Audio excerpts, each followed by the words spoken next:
What's up, everybody? It's been a rough weekend for me. We all know wrestling is a big and important part of my family. And a bigger part of that was my grandfather, who passed this weekend. So we're going to do this one for him. This one for you, Granddad. Always love you and miss you every day. We got Monday Night Raw to talk about, live from Brussels, Belgium. Come on, let's talk it through. You know how we do. It's T Talking Wrestling. Yo!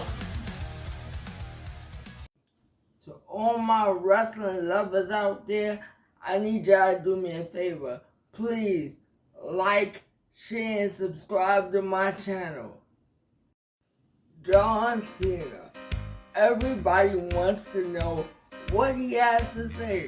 Why did he do what he did? Why did he join forces with the final boss, The Rock? Well, we got that answer, because opening Monday Night Raw this week was none other than Cena himself. Now, his first promo, I don't know how I feel about it. I'm a little bit in the middle, because what he said, I really wanted more.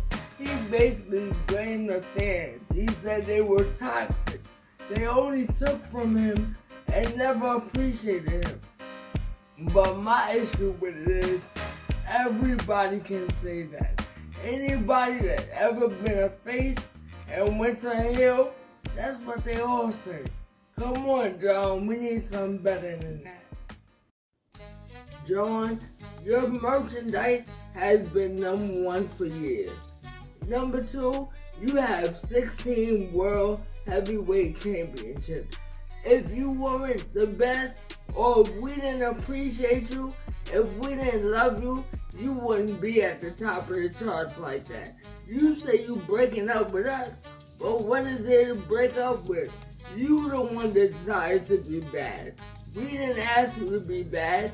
Yes, you go through the motions with us, but every superstar does at some point in their career. So everything you were saying, you had some validity to it, but we need something special. We need you to direct your focus on you. What made you turn away from hustle, loyalty, and respect? I don't know. You were just saying, we treat you like a toy we put on the shelf. Everybody goes through the motions, and you just having a moment, John. I hope you don't regret your decision of joining the final boss, because right now it's looking like you might sooner than later. Even the American Nightmare, Cody Rhodes, came out and called you on your BS. He literally told you he need a little bit more from you, because it's the whining John Cena, which is what you sound like. You sound like you're just whining and complaining. You don't sound like a true heel yet. You just sound like you trying to figure yourself out, which is cool, but joining up with the final boss gets you the boos every time. I just hope you live up to the hype, because it was a legendary heel turn and you should make it. But Cody let you know, if you're not going to bring your A game to WrestleMania, he going to walk right through you. And you better embrace it, and you better give us that crazy match that we're expecting at WrestleMania, because we want to see if you got what it takes to be a real heel. I think you do, but we got to wait and see. Penta versus Ludwig Kaiser. We know these two been going at it for weeks, but there was an added stipulation to this match. No holds barred. That means anything goes, no disqualification. And this match lived up to the hype. We got a little bit of everything. We got chair shots. Even Penta walked across the barricade outside to do a hurricanrana to Ludwig Kaiser. We got a Death Valley driver onto the table from Ludwig to Penta. We got so much high-flying action from Penta as always, and Ludwig just tries to stop Penta's momentum by hitting him with chairs and distracting him as best he could. But Penta would not be stopped. Penta is growing into a superstar right before our eyes. The fans love him. His entrance is amazing. His costumes are great. He's really shining. At the end of this match, the sequence was phenomenal. We got a Mexican destroyer by Penta onto Ludwig, onto the chair, which looked devastating. And if that wasn't enough, we got a Penta driver onto the same chair back to back. Ludwig had to go down for the 1, 2, 3, giving Penta the victory.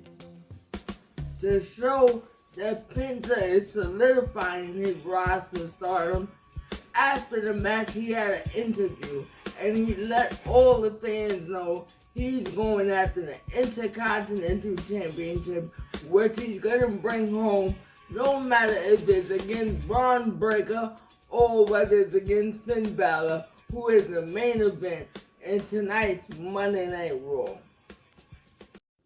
Women's action. Dakota Kai versus American-made Ivy Now, and all of her stablemates are at ringside supporting her, including the leader, Chad Gable, who has returned from his luchador quest. Now this match was good, but what we gotta focus on is the fact that LWO came out to neutralize the Creed brothers and Chad Gable, leaving Ivy Now all by herself because they had to run for the hills. And when they left her alone, Dakota Kai took advantage, hitting her with the GTK, picking up the easy victory for the 1, 2, 3. We had a contract signing between the Women's Elimination Chamber winner, Bianca Belair, and the new Women's World Heavyweight Champion, Io Sky. They had to put their name on the dotted line for that WrestleMania main event, and it was everything we expected. Io looked like a true champion. She let Bianca know, after WrestleMania, I'm still gonna be the champion, and you're gonna respect me. Everybody thought Rhea was gonna beat me, but I took care of business just like I'm gonna do to you. Bianca Belair let Io Sky know, you must not know who I am, girl. I'm the roughest, the toughest, the greatest, the best, and you can't spell WrestleMania without putting EST in it. And when I beat you, I'll be crowned the new Women's World Champion. Even though I respect you, I'm gonna show you there's levels to this. Just then, Rhea Ripley's music hit, and she clears the ring. Rhea Ripley let both Bianca Belair and Io Sky feel her power as she power bombs both of them on the contract table, but even more importantly, she signed her name to the contract as if she's gonna be part of the match, forcing her way in, and she wants Adam Pearce to make it official. She even holds the contract hostage until later, asking Adam to make it official. These ladies continue to fight throughout the night, and it's going down. I believe it's going to be a triple threat at Mania because Rhea will not stop until she becomes part of this epic match. Jey Uso and Gunther have a little shoving match before he heads to the ring to face none other than Austin Theory. But we have to learn a new term today, and that term is squash match. What is a squash match, T? I'm glad you asked. I'm gonna explain it. When someone gets squashed, it's a really quick match. The reason why it's called a squash match is the person that gets beat so quick, they didn't even have a chance, so they got squashed. Jay squashed Austin Theory in what seemed to be second. I'm sure it was. And then, of course, Gunther tries to come out and put Jay into the sleeper hole like he's been doing for the last couple weeks. But Jay is always ready for him now and easily counters him and lets him know that you think you're going to do that? I'm stopping that. And at WrestleMania, all this going to come to an end. Because like I've been telling y'all, Jay Yeetman will be the new champion. Tag team action at its finest. I'm talking about the LWO versus the Creed brothers. Now we seen these two tag teams early on in the night when they had a run-in during Ivy Now's matchup. But when they went head to head, they have chemistry like crazy. The LWO's Rey Mysterio and Dragon Lee, they are high-flying extraordinaire. And the Creed brothers are just athletic. They work so well together and feed off each other so greatly. Even though the LWO got the victory here, let's talk about the elephant in the room. The Masked Luchador, which we all know is Chad Gable. But, of course, everybody's saying, who is it? Who is it? I believe on that quest, in that box, was that mask, and Chad Gable loves that mask, and he's using it to his advantage. But Chad Gable, we know, is you. Let's talk the revolutionary. Let's talk the visionary. Let's talk Seth freaking Rollins as he gives a speech on what happened last Monday in Madison Square Garden, where Roman Reigns came and got his revenge on both Seth and CM Punk in the main event steel cage match. Seth says, okay, Roman, I'm not upset at you for what you did. You did what you had to do. But of course, you didn't have a plan. You didn't think it all the way through. I've always been your architect from the Shield days when they were a group. And I was a thinker. You just came in and tried to make a statement. Seth said, yes, of course you made a statement, Roman. That's going to grab the headline. But what you didn't do is allow him to continue to beat CM Punk up and get rid of CM Punk. Because we all know Seth and Punk have issues that span all the way back even before the Netflix premiere. So what Seth said he's going to do to even the playing field is Roman and CM Punk are both going to be on Friday Night SmackDown. He's going to be there and he's going to get in between the both of them and they're going to settle the score there on Friday Night SmackDown. It's the main event, y'all. We got the men's IC title of Bron Breakker versus the veteran Finn Balor. And boy, in this match, we got a lot to talk about. Okay, so we know Finn, he's a world champion in his own right. So we know he's going to bring everything he can to the amateur of Bron Breakker. But even though he's young in the game, he is no amateur. He is really making that men's IC championship look great. And they battled in the ring.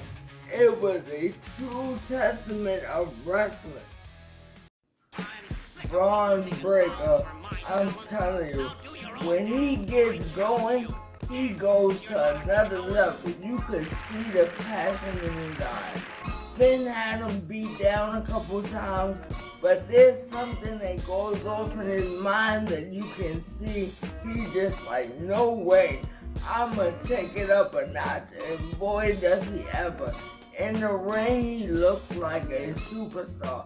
I know he's the IC champion right now, but I see world championship in his future for sure. Now, okay, what happened next should be no surprise because we've been seeing this brewing for weeks.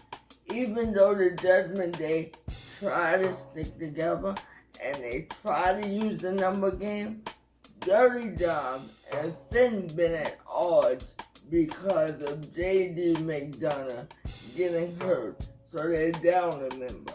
Dirty Dom wants to add somebody, and Finn is just almost over the Judgment Day. Even when Dom tries to help, he actually hurts the team. And in this match, it was no different.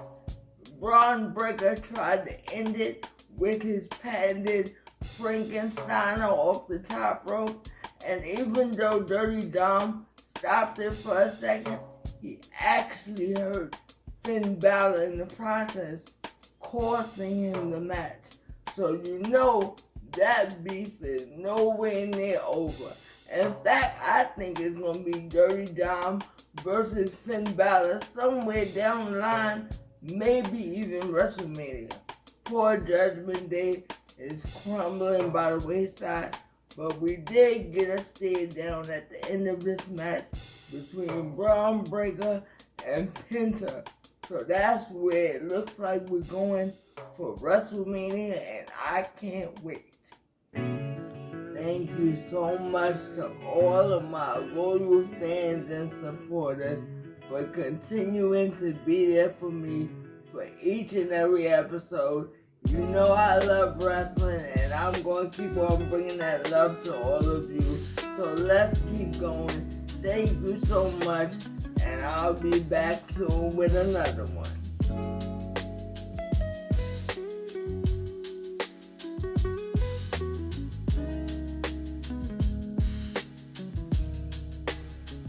In this chaotic world of ours, we find solace in the stars. With hearts so wild yet unscarred, we dance beneath Venus's charms.